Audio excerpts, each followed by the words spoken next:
Ili usipitwe na matukio mbalimbali na uwe wa kwanza kutazama video zetu, tafadhali bonyeza neno subscribe hapo chini ya video hii, kisha bonyeza alama ya kengele itakayotokea. Asante. Inakuwa ni siku nyingine tena tunakutana kupeana update, na nichukue nafasi hii kuwakumbusha wale wote ambao hawajasubscribe katika YouTube channel yetu kwa ajili ya kujoin familia kubwa ya Bongo Media. Basi ni wakati sahihi wewe kujoin familia kubwa hii kwa kusubscribe, kulike na kucomment. So katika siku hii ya leo tunakuja kuona kwa upande wa mwanamuziki Zuchu, nyota yake inazidi kung'ala na kuzidi kwenda kimataifa. Kama tunavyofahamu, ndani ya siku mbili ameweza kufika Billboard na kutajwa katika magazine kubwa sana katika dunia au kidunia. So tunaona muziki wake unazidi kwenda international.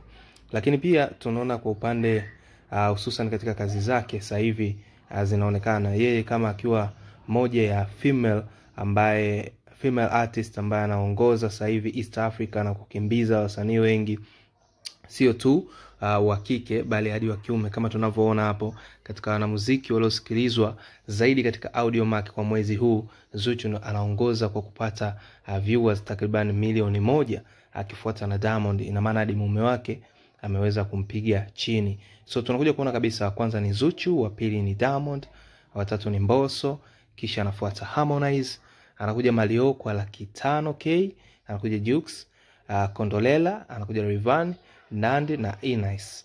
So tunakuja kuona kabisa katika mtazamo huo, tunakuja kuona kabisa ameweza kuwakimbiza wasanii wakubwa wengi. Kama tunafahamu Diamond, Mbosso, Harmonize, Jux, Nandy, Rayvanny wote wamemkuta, amewakuta kwenye game, lakini still ameweza kuwapiga chini. So na hiyo ni list ambayo ilikuwa imetoka hapo. Ya kwanza ilikuwa ni katika muziki wa Audiomack upande wa mwezi mzima, lakini pia katika September tunakuja kuona Zuchu still ni namba 1 akiwa anakimbiza kwa viewers milioni 3.7, kisha anakuja Mbosso kwa milioni 3.2, kisha anakuja watatu Diamond kwa milioni 3.